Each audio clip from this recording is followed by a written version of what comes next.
I lost the example, but we're gonna do one anyway here. So, so what I did was in the other room on the big bandsaw with the, I think you guys went through that. I set the fence, which is the guard, super close to the blade, and I pushed the wood through. And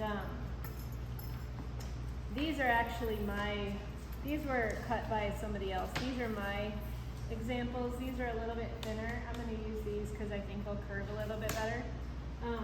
But if you do this, it's a good idea to laminate, at least 2, probably 3 pieces. If you remember, laminating is layering, okay? It's really a pretty simple process. But if you want long curved elements. So this may not work like super short. So you might not be able to make if you have this long of a piece and you want to curve it, I'm not sure how much it's going to curve. There could be enough wood if there's something that you want to try that we could practice on a scrap piece. So if there's something that you want to do that you're not sure about how to do, talk to me and maybe we can do a practice run. Okay, that's always the best idea. So to do this, you need wood glue, and I like to use something to spread the glue, like cardboard works. Oh, good, you're here.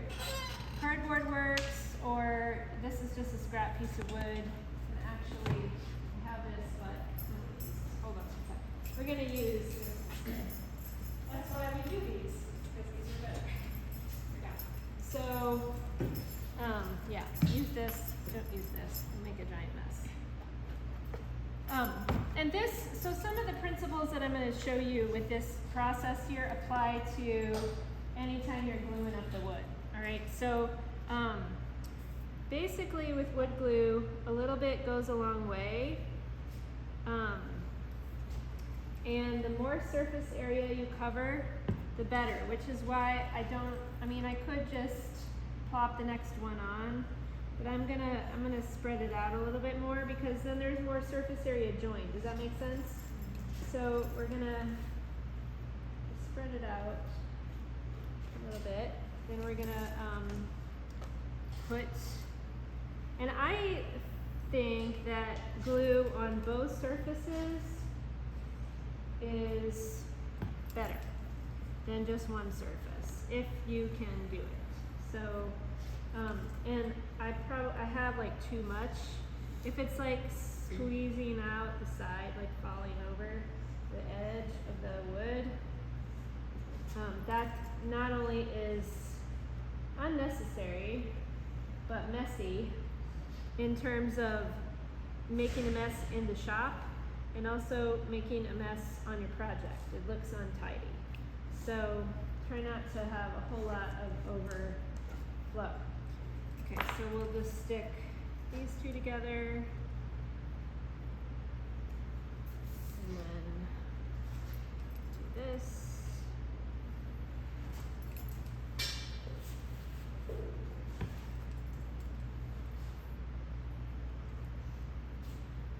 And if, like I said, if your project, if you want to do a really linear base, like a curvy project, and you want to practice this, no problem. We can just,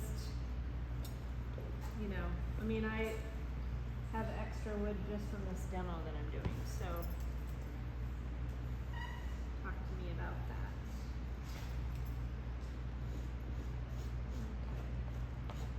Okay. So,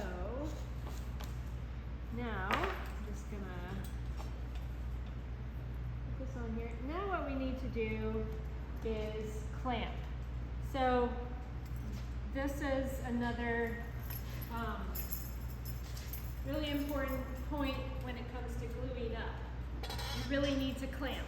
If you just let it set like this, it's not going to be a very strong joint, especially if you're bearing, like if you are trying to challenge gravity or something, or like you're having a structural joint. you really need to clamp. That pressure is what forces the wood glue into the pores of both surfaces. You might have seen these sitting around the studio with other class, like they're all clamped up. So we're gonna just clamp, and these clamps also help us do our curve. So we're just gonna clamp regularly around the piece, and we may need more as we go. We'll see how it goes, sliding a little bit.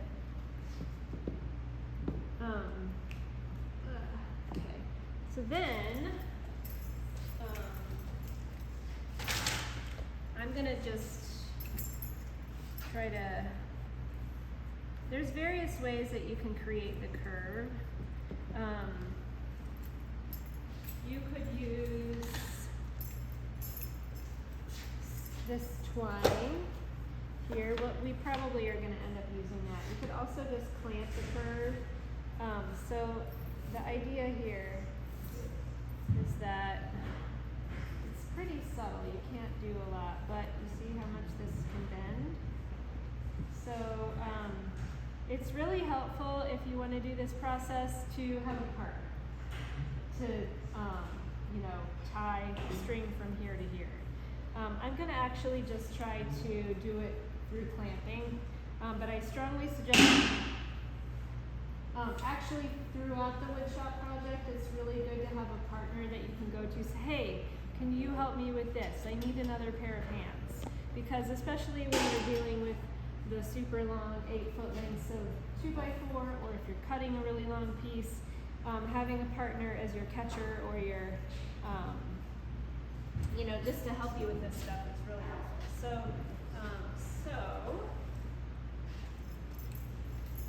I think, I might be able to use this. So these are spring clamps. These are bar clamps. There's different types of clamps. These are the main ones that we'll use in here. And so I'm gonna see, woodworking takes a lot of space, so we'll have to be mindful as we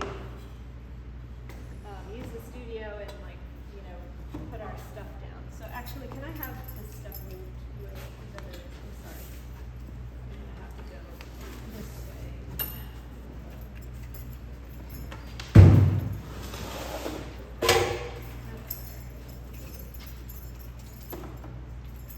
So I'm just gonna try to clamp this to the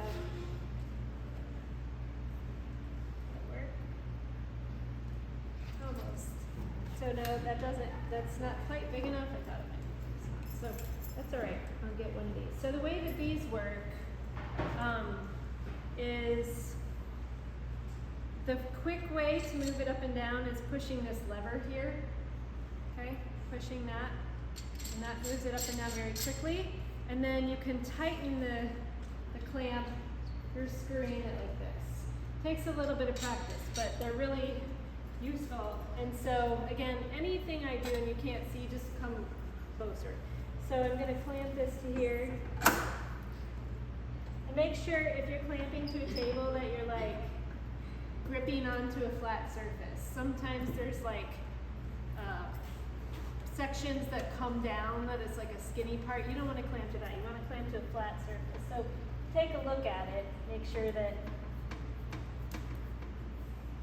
it's flat. Now,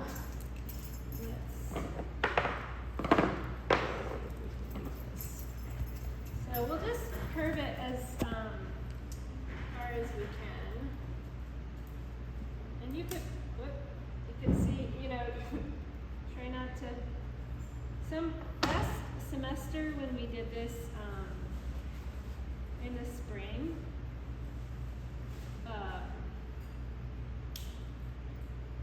some people bent them so far that they broke, which is why you might want to practice. And I'm also deciding right now that I need more clamps on here because it's kind of coming apart. So I'll just put them on this side. All right, and so these clamps have little holes in them that are work to tie a knot. Sorry, I brought my back to you. Reach this. Oh.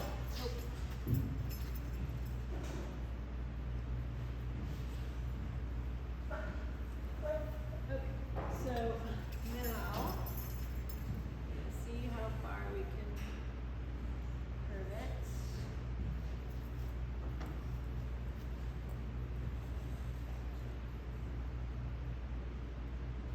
And we'll tie it to, put another clamp here, we'll tie it to this clamp. So I'm going to cut excess amount of this. And as you can see, this is kind of an imprecise process, but it's a way to get curves. You know, I have found in semesters past that if you soak the wood, it will curve a little more. But it's something that if you have an idea for a curvy piece, you can try. Yes? Would soaking the wood and then putting glue on it affect the glue at all? No. So you soak the wood, you take it out, then you glue it up, then you curve it. Then doesn't really help it. It just softens the wood. It softens the wood. Yeah. But the glue is going to dry anyway. So. Okay, so this is kind of it. And then we'll just let this dry. I mean, that's kind of a crazy curve, but you get the idea. Another way, we have all these little PVC pieces, and what folks used these for was to create like an eyeball situation where, like this. So you can take this idea, so you can't get a curve a whole lot more dramatic than this, but you know, you could take this concept and like find something else to wrap your strips around. So, questions on this strip? Oh, last thing about gluing. So, a couple more things. So this, you know, it's always good to read the directions on materials, especially any kind of an epoxy or chemical thing. I'm guessing this says, yeah, so apply heavy spread of glue to surface and clamp for a minimum of 30 minutes, okay? And then do not stress joints for 24 hours.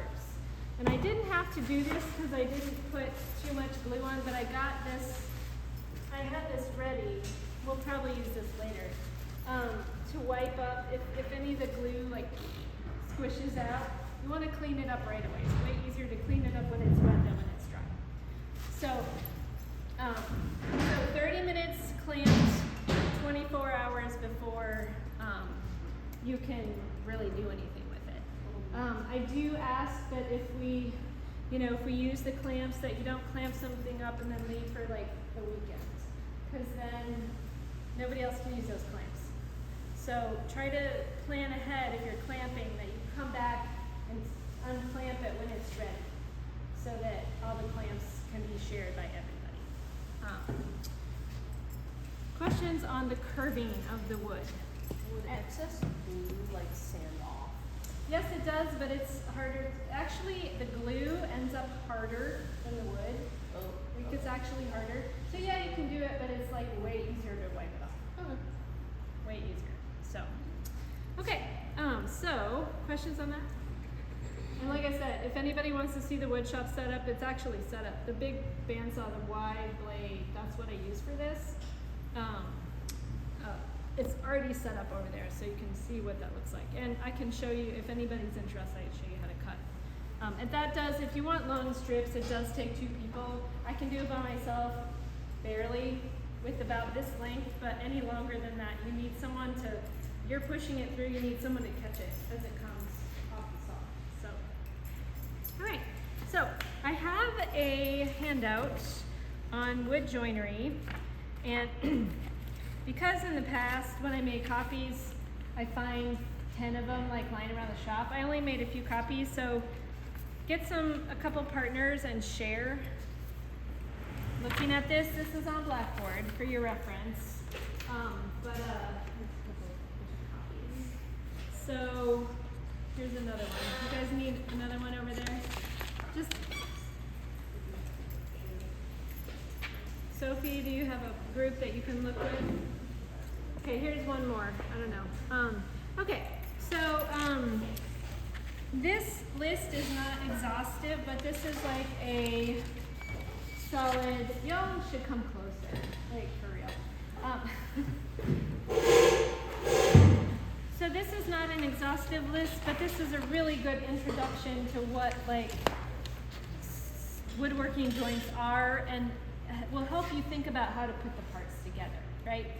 So, and I'm gonna start with the first one. And so some of these are not gonna be a good idea for you to try. I used to have an X through some of them, but I'll just tell you which ones you shouldn't do. So the first one is a mitered butt joint, and a miter, you're used to seeing it in your life and you just don't realize. The miter is two 45-degree angles come together to form like a frame. Frames are miter joints, right? So to create this joint, all I have to do is with the chop saw, I can change the angle of the blade. So if my arm is the blade, I can change it like this. I change it to 45 and I make one cut, and then I've got the joint, okay? So you can do it in other ways too, like you could cut it this way. So the principle of all these applies in different ways. Okay, so this is one. And then if you wanted this to stick together, you could glue it. I would recommend also using screws with this, which I will try to show you if I have time. So, and this is a miter joint holder, but unfortunately the 2x4 doesn't fit in here. The way that it works is, let's see, I always mess it up. It's like this. You put the two pieces in like this, and this holds the two pieces so that you can glue them together or screw them together. So, but this is slightly too long, too wide for this. But that's how this works. Okay, so the next one is a half lap. So this is sort of like a toy that you might have played with as a kid. Anybody know that toy? Lincoln Logs. Yeah, so half lap, think Lincoln Logs. And again, this applies in various ways. So basically, you cut out a section for the piece to fit into. Do you understand why this is I mean, it's kind of intuitive, but why this is a stronger joint than this, right? Okay, and it also looks different. So I'll talk about how I did this in a second, but this, let's see. Oh, this is also a half lap. So I just cut this on the bandsaw. So basically I cut the corner out, and I did that by like,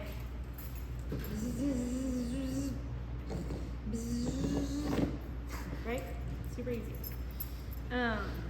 Okay, so that's another way of doing a half lap. The way that, and this is the same idea here, but just a different sort of orientation of it, okay? Half lap. This is also a half lap, right? It's just at an angle.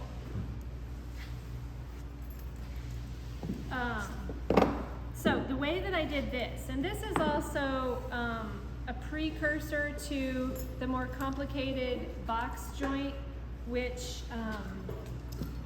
is on your diagram, but a box joint looks like this. Okay, I need my paper for these to see these, but the box joint is two pieces that are cut like this that fit together like fingers. Okay, you can try this if you want. Please do not do the dovetail, which is more like this. This is really, we don't really have a setup for this. So do not, it's good to know what a dovetail joint is. This is a really strong joint, but we don't really have a setup to do this, okay? So the two parts are cut like this and they fit together, they slide together. So other types of joints, so this could also be a precursor, or this one, to a tongue and groove, which is on there. So tongue and groove might be where you cut a strip out and then you put the piece in. Everybody knows a mortise and tenon joint from your childhood, and I didn't drill a hole, but you use the drill press and you could drill a hole and stick this in. You could also potentially cut out, actually, I have a really good,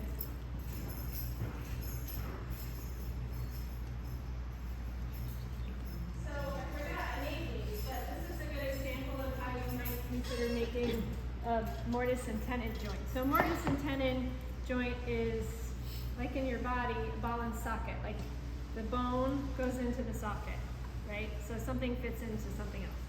So these are used for mold making, but you could cut out a hole by just cutting in. Okay, the way I did this. I drilled holes here, here, and here, so that I'd have a turning radius on the bandsaw. Make sense? Visualizing that? And then I cut in here and turned and turned and turned, because I cut like a big hole with the drill press. And then I was able to finish because the thing popped out. That's how you make a negative space. But you could do this, you know, here, and then plop it in. So we're not using dowels for this, but I saw this and I thought this is a good visual because everybody understands the peg in the hole. So that's a mortise and tenon joint. All right. So yes. So for that one, how it's like a square in there, how do you go in and then turn sharp? That's what I was saying. So what I did Oh, you for drilled this. holes in that one too?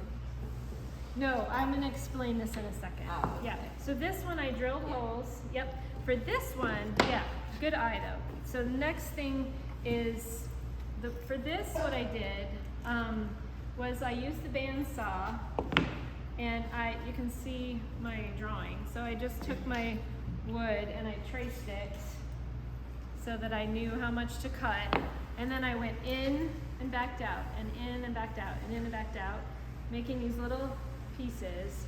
And I'll show you another way to deal with this. But what I did, I had enough of those, and then I went in sideways and I got rid of them. That gave me a turning radius to push through. Can you all visualize that? Another thing you can do with this, and I'm gonna go ahead and show you the vice grip over here.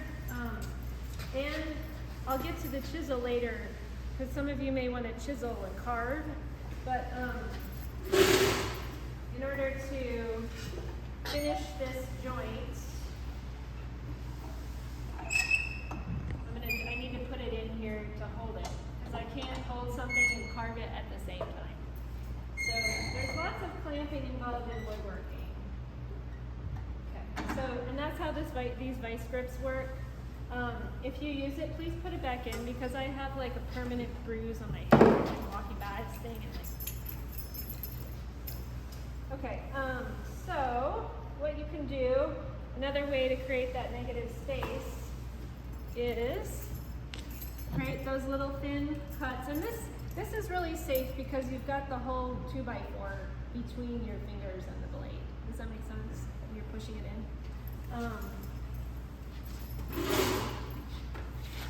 So now all I have to do is you can go in and chisel these away. Sort of like, see how easy that was? They just pop off. And now I have like a little cap. Might even be able to just break it off. Okay? And then you could sand this, but we'll get into sanding later when you're closer to being done. So that is the way to make the negative capping. More questions before I get into drilling and screwing. Okay, so hammer and nails, everybody kind of knows how to do that, right? Do I need to demo nailing? Okay. If you do that, I just ask, like, anytime you really join something, please clamp the wood down. And I'll, I'll explain why. But, okay, so this is a demo that my colleague did, but I'm gonna do it with the 2x4 because that's what you guys are using. So let's see here. Why don't we do, I had a plan. What was my plan? Oh, I was gonna do this. Yeah. So I'm gonna pretend that this is my project, and I could glue. So if I really wanted this to work, I cut this a little too big. Really, what's best is to cut it a slight bit too small, so that you have to hammer it in. But because it's a little loose, I want to reinforce it with a screw, and that will really make sure that it's in there. How many of you have used a drill before? Okay, about half. That's fine. And if not, no worries. That's why you're in class. So in this studio, we have 2 different kinds of drills, and the difference. There's a couple differences, but the main difference is this this part right here. This is a driver, and then this is just a regular drill. And this is called the chuck right here. This part's called the chuck. So because the 2x4s are so thick, if you're going to be using screws, you're really going to want to drill what we call pilot holes. You're going to want to make pilot holes. And a pilot hole is a hole that you make in the place where you want your screw, so that your screw can go in really easily and smoothly. If you're trying to drill it in this much wood without a pilot hole, probably the screw is going to go flying because it's just really hard to press it that hard. It's also, you might even be using these big screws, and that could be, it's just really tricky. So we want to do pilot holes. Here I have, and the chucks, I'll show you how to use them. So to do a pilot hole, you want a bit like this. This is a bit that is used to create a pilot hole. And what it is the width of this. What you have to do is you have to match up the width of the drill bits with the width of the screw that you're drilling in. You want your pilot hole to be slightly smaller so that when the screw goes in, the threads of the screw can grab on, right? And it'll be a nice tight joint. If you make it too big, it's pointless. So the way that you tell which size drill bit to use is to put the screw behind the drill bit. If you can just barely see the threads, that's the one you want. If you cannot see the threads, it is too big. So, does that make sense to everybody? This is a key thing. And you know what? You will be probably drilling things your whole life. This is a skill that you use in your home if you want to hang a picture, if you want to hang a shelf, if you want to do whatever. Okay? So this is how you tell. So yeah, I think, and choosing the screw that you use is really, choosing the right screw is important. So obviously, if I want to drill this to this is too short, right? This is borderline too long. This is too long because I'm going to do another step called countersink. So it's important to choose the right screw for what you're doing. So I'm choosing this one. So for this type of chuck, you pull this thing out and push this in, okay? So one more time. And to take it out, you pull this out, but to put it in, pull it out, push it in. This requires the backside to be like this angled part here. And then for this type of chuck, this is like an aperture on a camera. it screws open and shut. So you just screw it shut to grab onto. And you have really to make sure that it's straight in there and not crooked and firmly tightened, or else it will just fall out. So I'm gonna use this one, just because I just got it on there. So next thing I need to do is figure out where I want my screw. This is gonna be fine with just one screw, but if I were putting this on here, like this, if I wanted to just do a butt joint and join these two, do you think one screw is good enough? Why not? It'll pivot. So think about how many screws you need to make it strong enough for whatever you're doing. But for this is fine, one is fine. So I'm just gonna do it in the middle. You really wanna make sure that you're not putting any screws in closer to the edge than like, you know, a 1/2 inch if possible, because if it's too close, it'll split the wood. Everybody, let's get up. Stand up. We're falling asleep. I know this is boring. Get up, walk around, walk around. Walk around. Should I pause the video? Do a circle, pause. I've got my X marked, and then I need to clamp this down. I'm gonna just also like put another piece of wood here, just for sort of to brace it. And if I can, this isn't gonna spin. So the reason why we want to clamp is so that, sort of like with the drill press, if you're putting like a round thing in a big piece of wood, it's gonna spin, and sometimes it's really hard to hold it down. Like some super strong people will just hold it down with their hand. I think that's asking for trouble. So I'd rather that you clamped the things that you're gonna drill.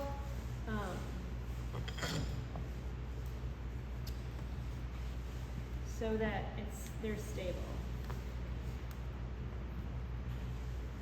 Okay, real stable.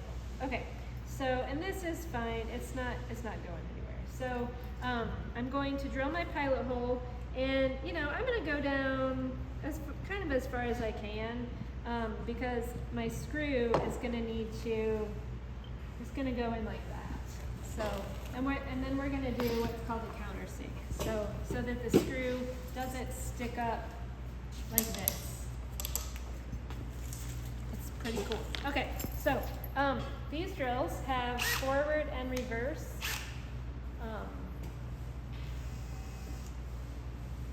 I always have to do it to know which. So that's backwards. So if the button is on your right side, it's backwards. You want the button pushed in so that it's sticking out towards your thumb. And then it'll be going the right way. If you're trying to drill and it's not doing it and it's smoking, the drill is spinning the wrong way. It's an easy mistake to make. And you just change it through doing this. These numbers here are, they measure the torque, which is like the spinning power.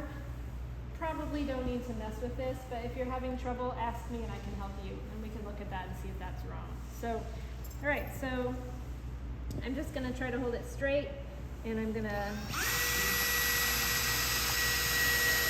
drill straight down. If you get into the next piece of wood, then that will ensure that your screw is gonna be in the right place. Yeah.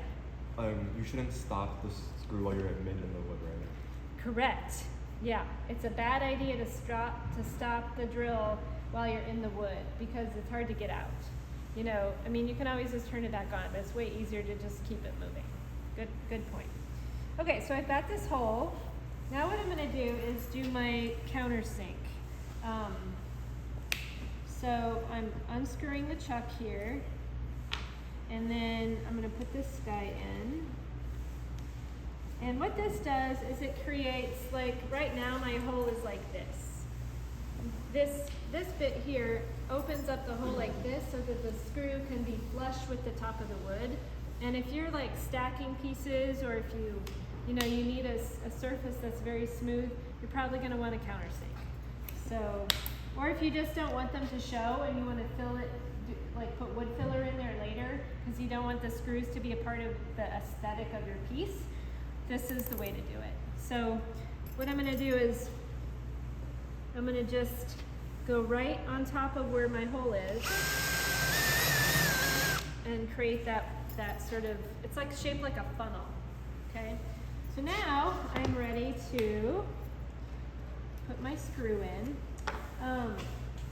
And this particular screw, so the screws that we have here, some of them are different than what you might be familiar with. This is a Phillips head, it's a plus. This is probably what you're mostly used to. So we need, like with the pilot hole bit, we need to match up our screw bit with the head. So this is a Phillips head bit. I'm going to pass this around because this is another type of screw that we have a lot of in the studio, but it's a star bit. So make sure you've got the right bit that matches, or else you'll strip the screw and it won't work. So pass that around and take a look, because you might not be familiar.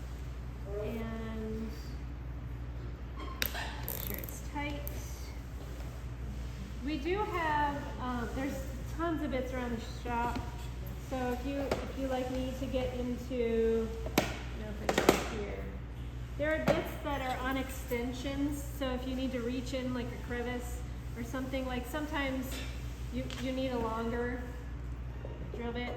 We have those here. Yeah. Oh, why does that one have like a flashlight? Because it helps you just see where you're drilling.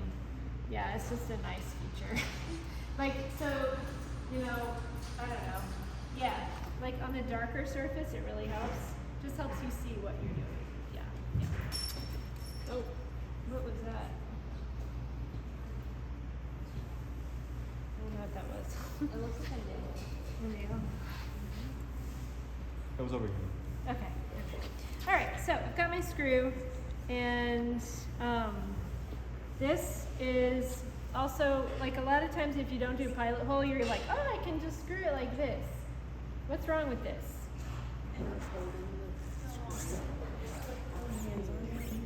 It'll go wonky at what? You're gonna slice your hand. Yes. So don't do that. Hold the wood, not the screw. Okay. So now we're ready to screw this in. Oh, one more thing. If you really want the strongest joint ever, put wood glue in here also. Right? So you would just put wood glue in, and now my joint's messed up. I don't know where. But you would do that first. So we'll just, I don't know, just guess. But you would do that first so that you don't mess up your alignment there. So you'll see what happens when I get to the other side and how hard it is to go through, and may or may not work. All right, so now I'm gonna just put the screw in. If if it's hard to do, slow the drill down. That's one thing I suggest.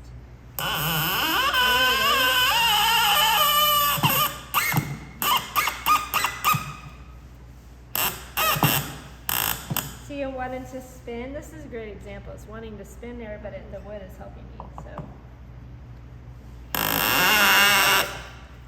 nice and countersunk. And that sound, just, is what I want to go to sleep into at night. Okay, questions on screwing. So if you wanted to do this, this is kind of a different setup, but you would basically, you have to countersink here to be able to get the screw in.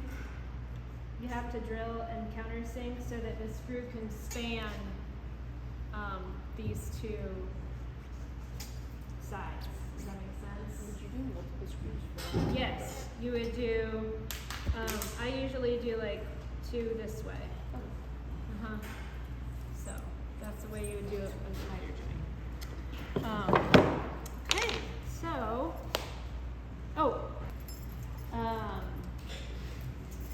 so say you want to, you're like, and I'm just totally winging this, so, keep that card, earpiece kind of by hand. I'll show you, there's other tools that you can use that are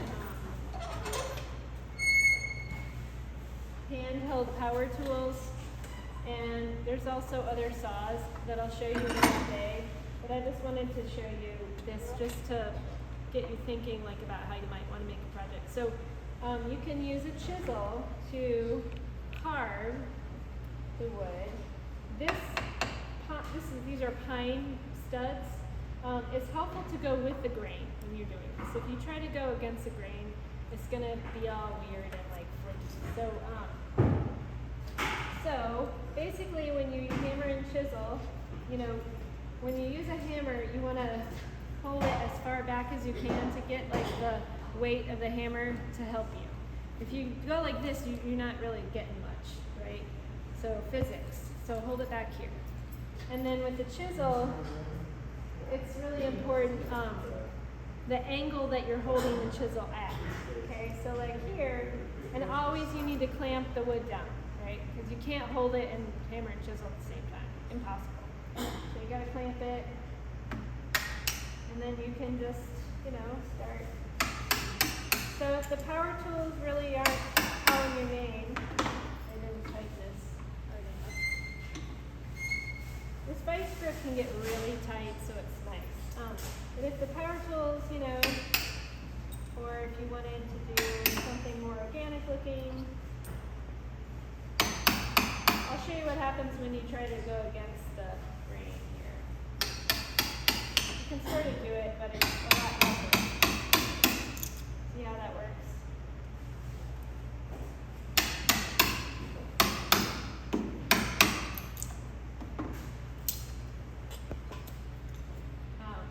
We also have, like I said, we also have a Dremel, but I will show you that later when we get further along.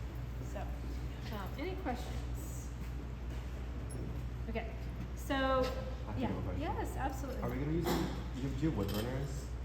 And would we using that? Would we be able to use this for projects? Yes, I think that they're right there. Yeah, and that's just for the surface, but yeah, for sure. And I will say that if you wanted to do a lot of the wood burning, you can do it outside. That might be better. But yeah, I've had students do some really amazing surfaces with the wood burning. You guys know how that works? I can show you that another day too. It's a surface thing, so that's for later.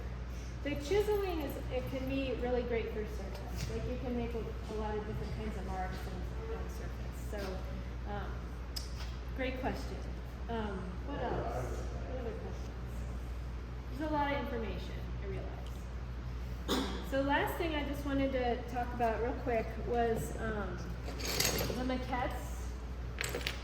So after you do your 6 sketches and you pick your one, and I approve of it, then I'm gonna have you draw that one design. I might have you refine it, but then you're gonna wanna draw it. Remember how for your pictures for the wood block, you took pictures front, side, top. You're gonna need to make a drawing of your idea from at least 3 angles because we're working in the full round. So I want you to begin to try to understand or guess or plan or, you know, wish how your piece might look in the full round. Then and you could do this in conjunction with making the maquette. If it makes more sense for you to make the maquette then do the drawing, that's fine too. But for the maquette, you can use cardboard. There's a bunch of cardboard over there, or you can use foam. And the foam is this is insulation foam.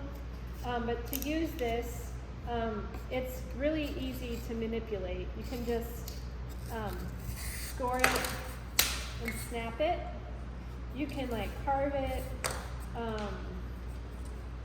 You know, you can cut it, whatever. This will be nice. You cannot, so you can use hot glue on the cardboard. You cannot use hot glue on the foam. It will melt the foam and it won't stick anything together. It'll just make a melty hole. And it will be burning foam, which releases toxic cancerous fumes into the air. Do not, no, don't use, however, you can use double-sided tape.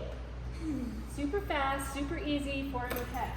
You should not spend 100 years on your maquette. Your maquette is just a quick 3-dimensional sketch that will help you understand how your project might be coming into the world in miniature. Okay, I cut a bunch of these up. They're over there. Use as much as you want, but keep in mind that I cut them small on purpose because I want these small. But it's really going to help you to do a maquette. So, and then once you do your maquette, you can and with the maquette and the final sketch, be thinking about what joints you might do. I can also help with that. Like I can say, hey, you might do that kind of joint there or whatever. So be thinking about that. And that's why I have all these visuals here, so that you can, and why you've got the handout, which is also on Blackboard, so that you can reference that. Questions? Is your mind exploding a little bit? Yeah. I know. Don't let it explode too much. But, all right. So that is all I have today, and I think I'm just going to come around and check in with everyone.